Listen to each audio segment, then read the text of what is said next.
You're listening to Potty Mouth Radio, the home of movies, music, television, and comedy. The following podcast contains spoilers and rude words. We watch TV.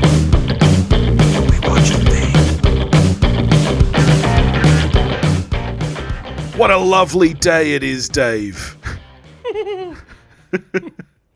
It's Anya Taylor-Joy Day, Mark II. It is. I see you've changed your name on the video chat here to Dave Taylor-Joy. I remember some self-help person saying if you commit to something and believe it enough, it'll happen. So, you never know.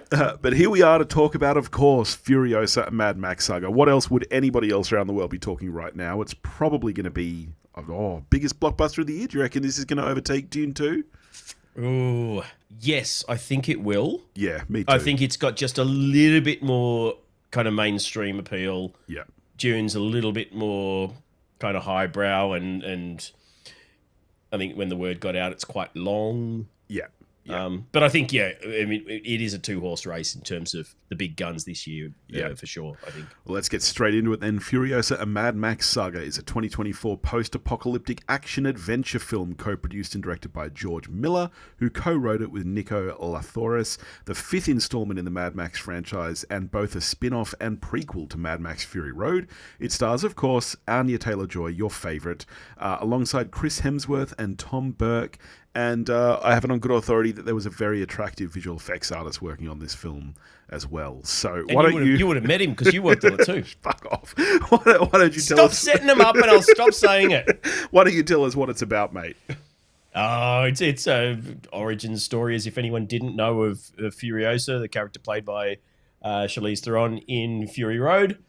And it basically tells the story that informed all the events of that film, because that film is patently is her story as well. The Mad Max is fairly incidental in that. And this is kind of all of the backstory to why she was doing what she was doing in that film. Yeah, 100%. I'm very curious to get your thoughts on this film. As mentioned, I worked on it, so I'm probably a little bit biased. I spent, 10 odd months painstakingly looking at shot after shot of this film. I saw... Look, if we're being perfectly honest, I probably spent just as many man hours as you did looking at pictures of Anya Taylor-Joy for those 10 months. It was just different ones. So, look, I'm probably a little bit biased. Personally, I love this movie. I got to see several early cuts before, just last week I got to take you along to an advanced screening as well for cast and crew, which was pretty awesome. It was a packed cinema full of stunt people, camera people. Everyone, George did a little video intro and everyone clapped. They all, clapped at the end and cheered when their names came up. It was a pretty great experience. Yeah, it's nice to have people clapping at the end of a movie. That's not a thing really anymore. Yeah, I remember when people used to do that, but no one sort of does it anymore. Yeah. So that was really nice. Yeah. I love this movie personally. For me personally, I do think this is better than Fury Road. It's very different though, and I've said this to many people over the last couple of months. I think it's going to be a mixed bag. I think lots of people are going to be surprised by this film, and I don't know whether in those cases it's going to be pleasantly surprised or disappointingly surprised, because it is quite different. So I'm very curious, what did you think of Furiosa, a Mad Max Saga? It's fucking awesome. And I was nervous going in because obviously we had both, you because it was your job and me because we're buds. I was nervous that going into it, knowing the story, it wasn't going to kind of hit as hard and I'd just be sort of appreciating it. But one, as we discussed briefly afterwards, it is quite different. Yeah. The final theatrical cut. But it's so fucking good that it really didn't matter. I will see it again. I'm tossing up whether I go and check it out in IMAX just for shits and giggles, just for funsies, and just to see how much bigger it can look than the admittedly awesome experience of that big event cinema screen. Yeah. Whether I think it is it's really close between the two of them. Yeah. There are things I liked more about this, and there are things I think I like more about Fury Road. Yeah. I really wanted to try and watch Fury Road again before we recorded to kind of refresh my memory because it's probably a year since I've seen it. I'm not sure. Certainly, I think from a storytelling perspective, this is a stronger film for sure. That's what I was going to say. It's a very different film. I think the highs of this film are higher for me. Like, you know, I feel like this maybe has less action sequences. Like, Fury Road essentially is a giant long action sequence. Yeah. This has some really prominent action sequences, and I think the sequences it does have are insane. You know, the Stowaway to Nowhere scene is next level as far as action sequences go. Yeah. The Bullet Farm ambush, like there are some really, really awesome sequences in this. But I also think it has a lot more quieter moments. There is more heart to this film, for sure. There is the story. It tells a story, whereas, as you say, Fury Road essentially is one prolonged action set piece. Yeah. It's you've got a little bit at the front, you've got a little bit at the back end, maybe, but really 90% of what you're seeing in Fury Road is a long drive out there and a long drive back, and some shit happens along the way. It's not taking you on a big narrative journey, whereas this film obviously takes place over more than a decade. Well, exactly. When it was funny, you know, because I'd seen an early cut before we even got the trailer, and then we got the trailer and they were using and back at this point it wasn't even tagged a Mad Max Saga, it was just Furiosa. And then we got the trailer and the tagline they were running with is "This is her Odyssey," and I was like, fuck yes, now I get it, this is literally the Odyssey. Like that's what this film is, like, which is of course the epic story. And this, I think, does feel that much You've more... even got a guy with one eye. Exactly.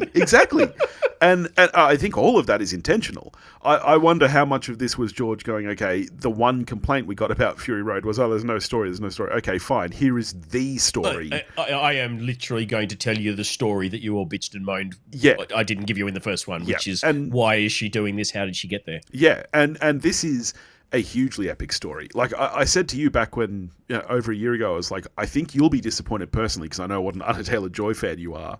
And the truth is, the first hour is not. It's about Furiosa as a young kid. If anything, slightly over an hour before Anya even enters the film. Yeah. Which is insane for the top billed star of the film. Yes. That she's not even in it for the first almost half the film. Oh, Hemsworth has much more screen time in this film than Anya Taylor-Joy does, for sure. Yeah.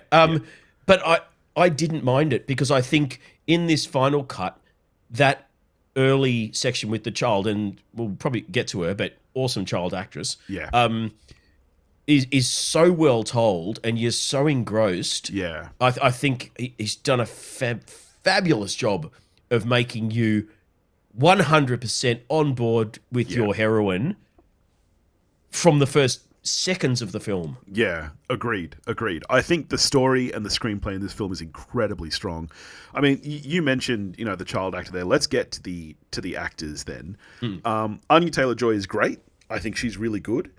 For me though, Hemsworth steals the show. Next level. It's hard not to say that because he is. I mean, this is a grand film with a huge environment that it's set, and he chews every fucking inch of it. He is so in the much best way. Fun. This is so the best thing he has ever done. Oh, and I'm 100%. What a fan of Extraction 2 I am. This is hands down the best thing he's ever done. He is fantastic. He is so much fun, and at the same time, he is so villainous.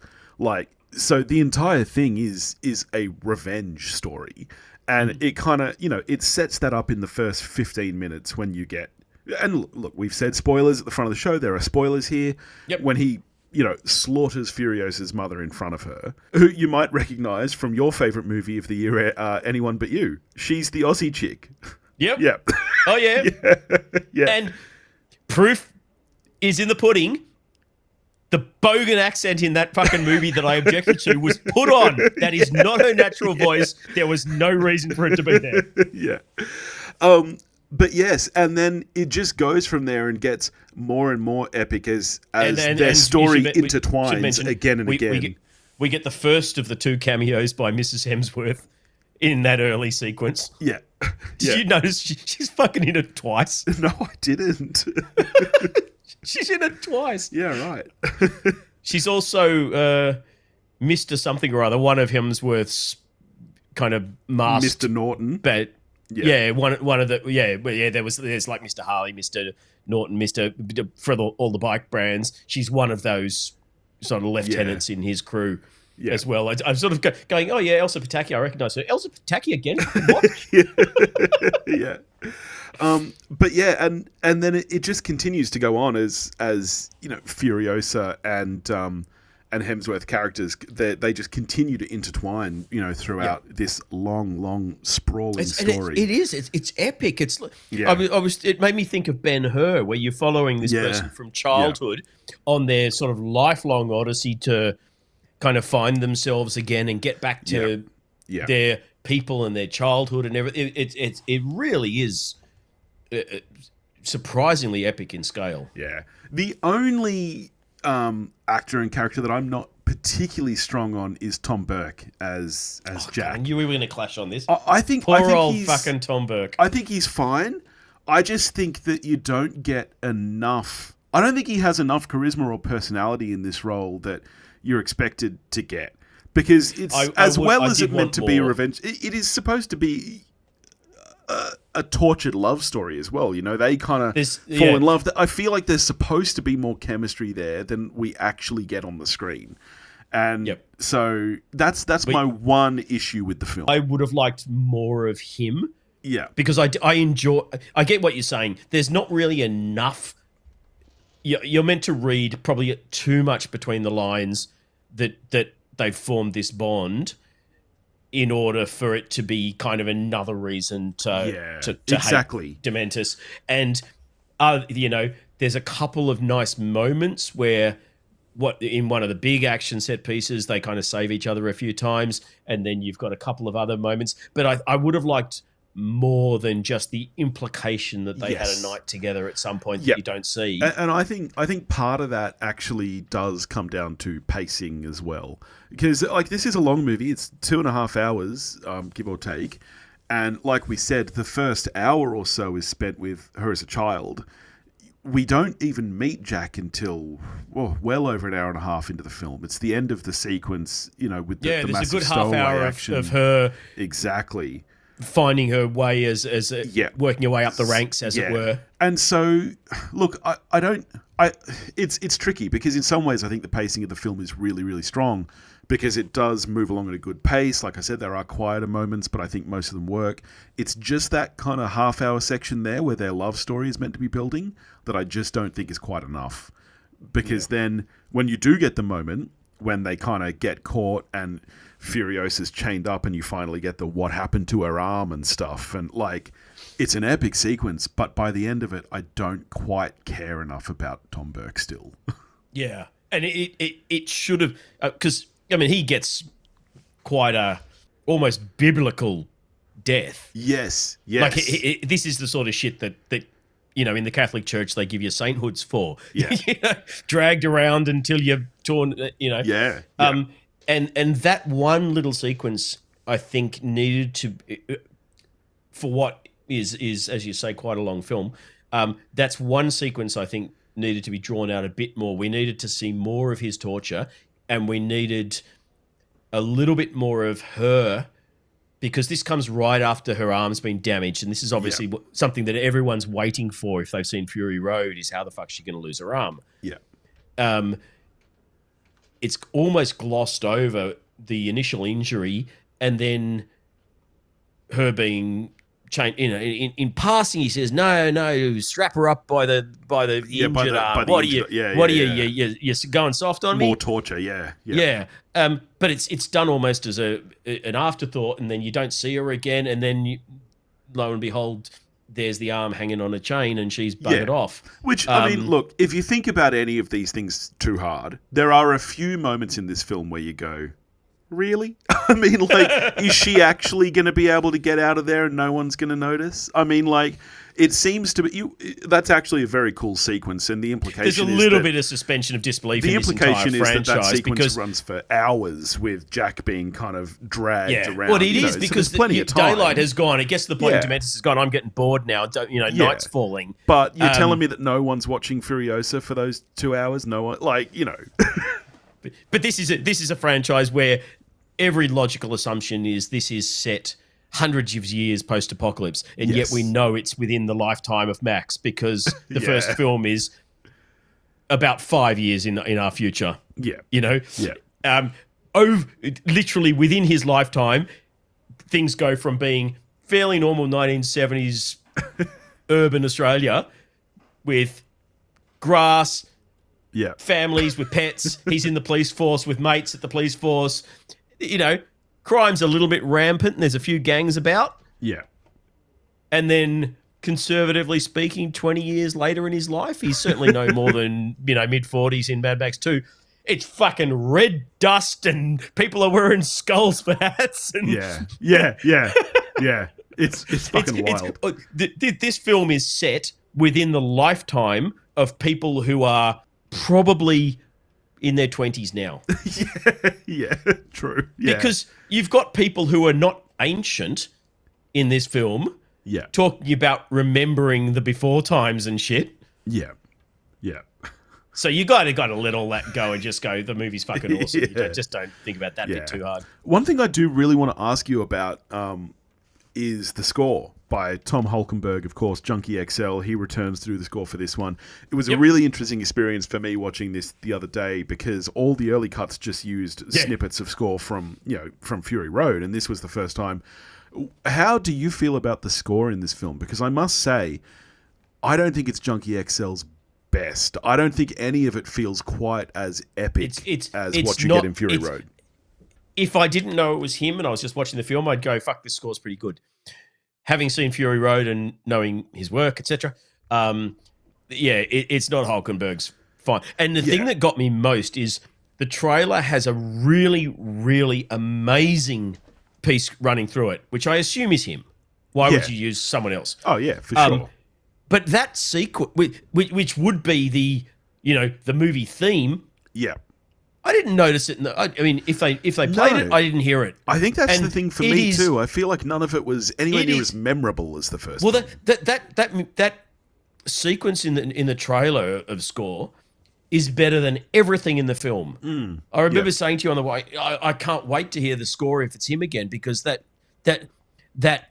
beat that's repeated throughout that trailer gets your blood pumping. It's really good. Yeah, it's on par with even the most iconic bits of the Fury Road score, which is maybe his best work. So that was really weird that didn't make an appearance, or if it did, I was distracted for 2 seconds and didn't hear it. So please don't fucking hate me online if I've missed the amazing use of the Furiosa theme in the movie Furiosa, but I don't reckon they played the Furiosa theme in the movie Furiosa.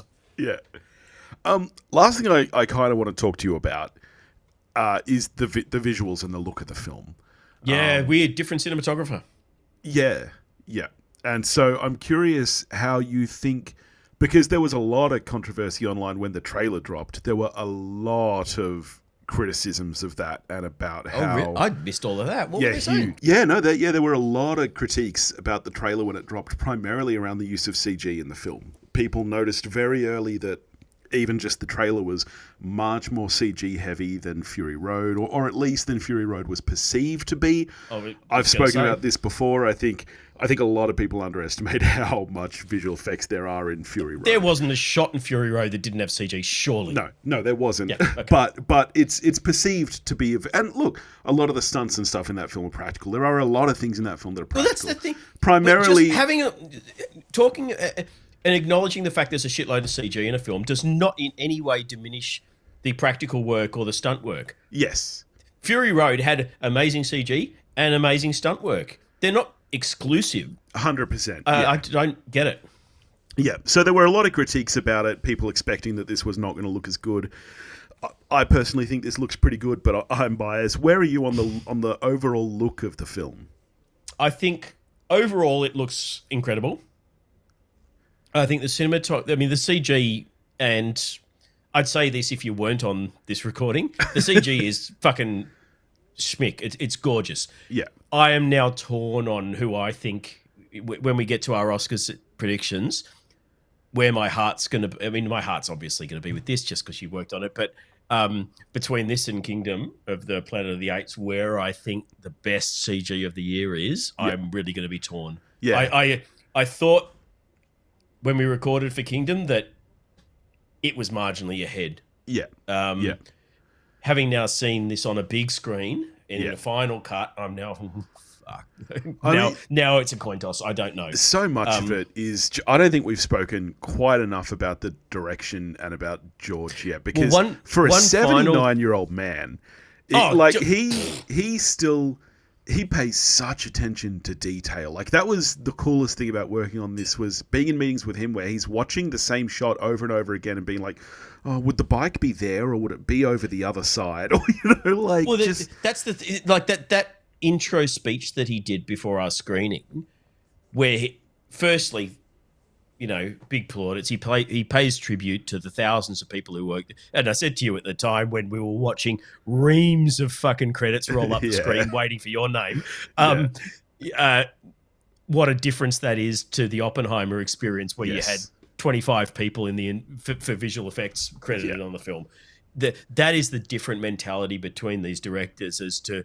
And I love Chris Nolan. Every interview, he seems like a lovely guy.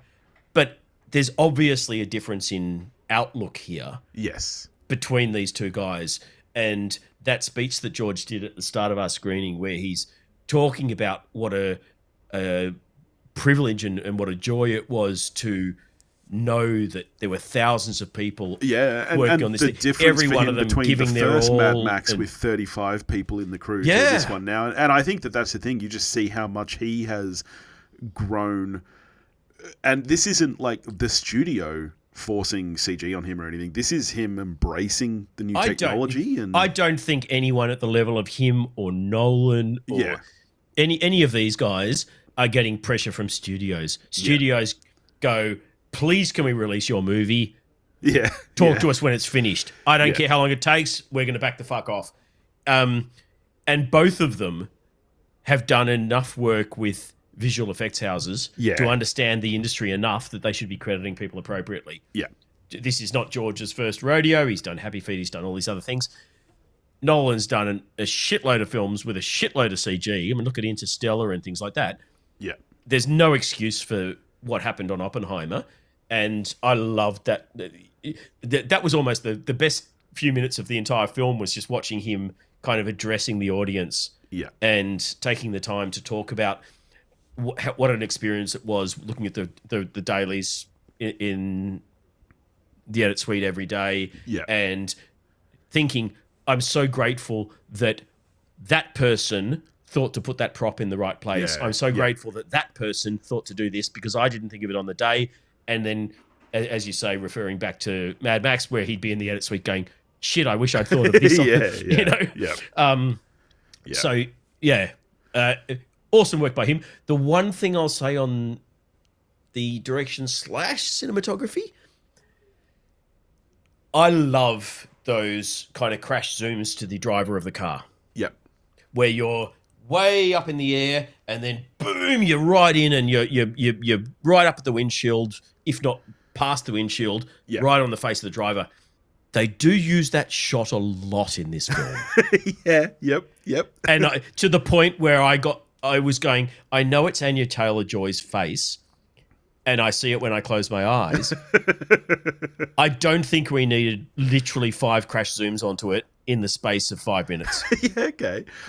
Did you know it literally same camera, and well, it's not a camera. It's obviously CG. I'm sure CG in-house. You couldn't do it practically, but that thing. Yeah. So there are you're up on a drone, and then boom, you're literally their face filling the screen. I can certainly think of some shots that I worked on that, and those camera moves were practical. There's not many, if any, CG cameras in this film. I'll say that. How could you possibly do that practically? So a lot of it is blended plates. So you'd shoot the first half, shoot the second half, and then blend them together. There is a bit of that going on. Well, in that case, I shouldn't be criticizing because it's fucking seamless. Yeah, no. But there's very few CG cameras. A lot. Yeah. Literally every time. There's one sequence in, it might be Bullet Farm.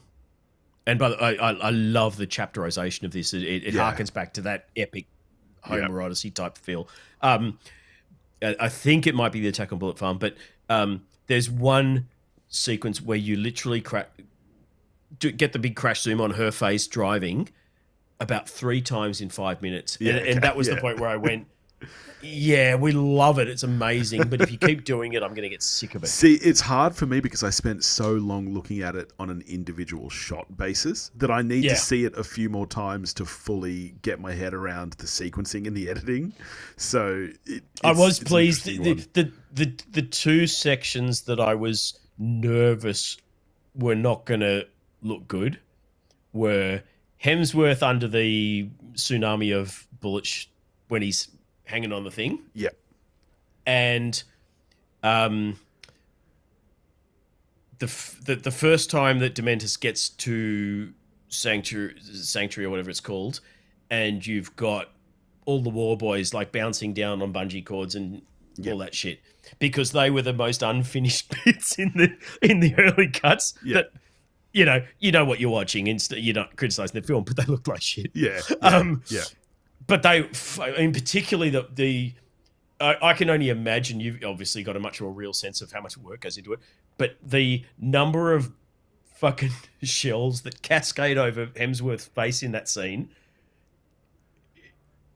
from a CG point of view, because they're all moving individually. There's thousands of the fuckers. Yeah. It's super impressive. Yeah. So all in all, how are you scoring Furiosa: A Mad Max Saga? Look, it doesn't have Kevin Durant, so I'm going to take a point off. It's a 9. Yeah. I'm also a 9, and again, I think I'm so biased on this though that take that with a grain of salt. I need to see it a few more times as viewer to really give it a proper grade. I need to see Fury Road again because I think I gave Fury Road 9.5. Yeah, from memory. Yeah, or a very strong 4.5 on Letterboxd or however you're looking at it. And I'm still torn as to which I think is overall the better film. Certainly from a narrative perspective, this is a much better film.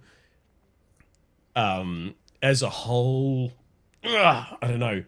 But I will say this.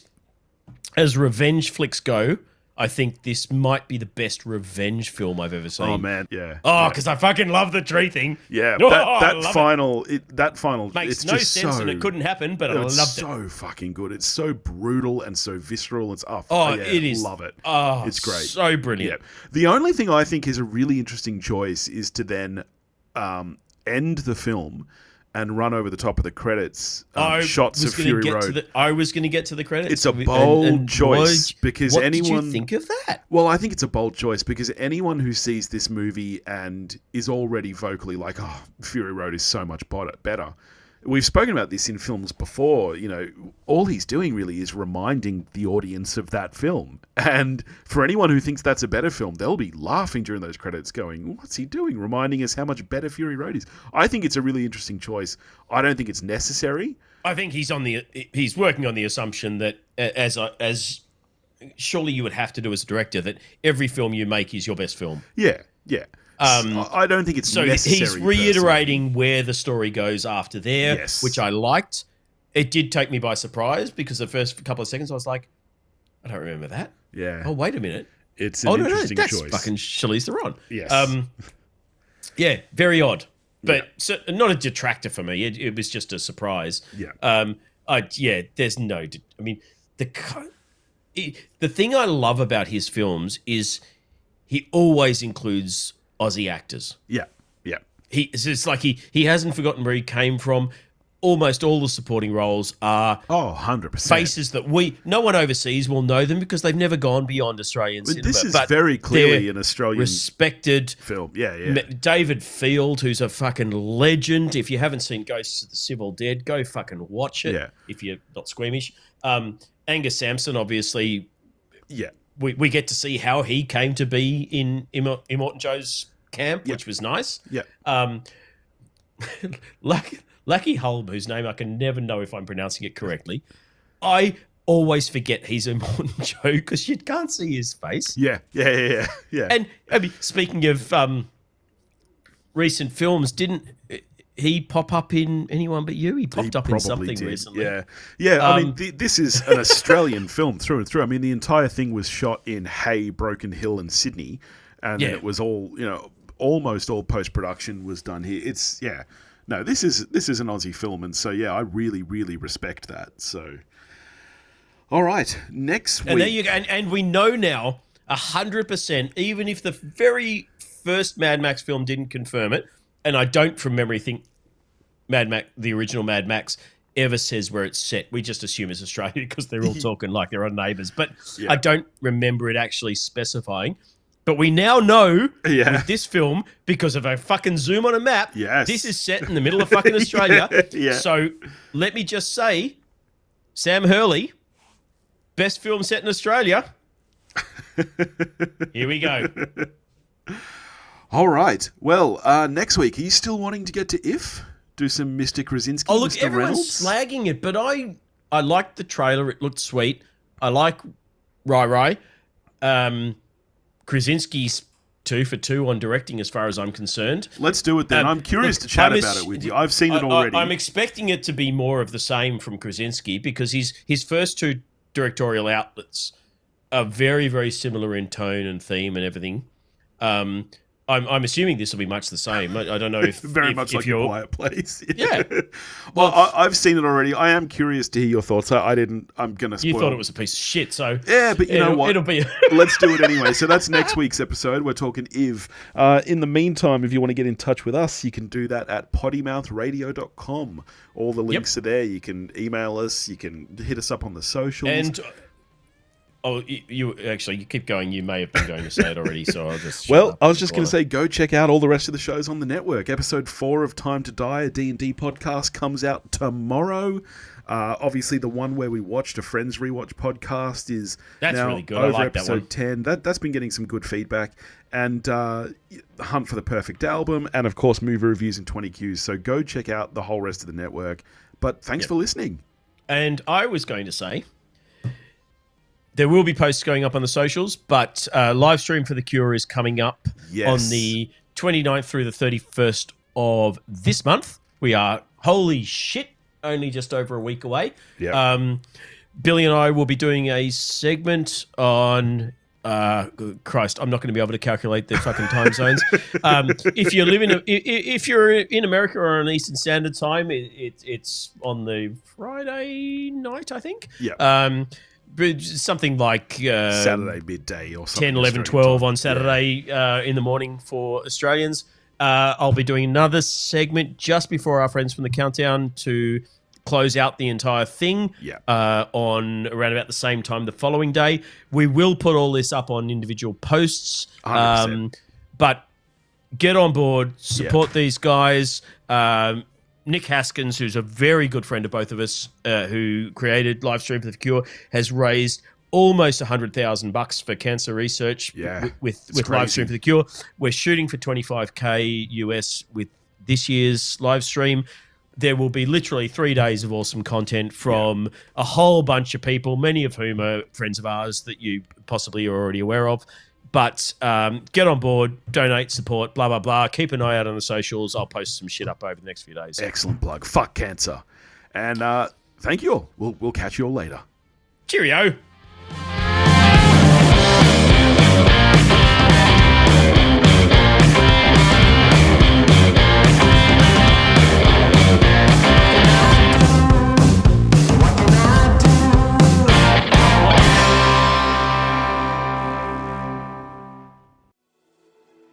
Can you dream of a world immune to cancer?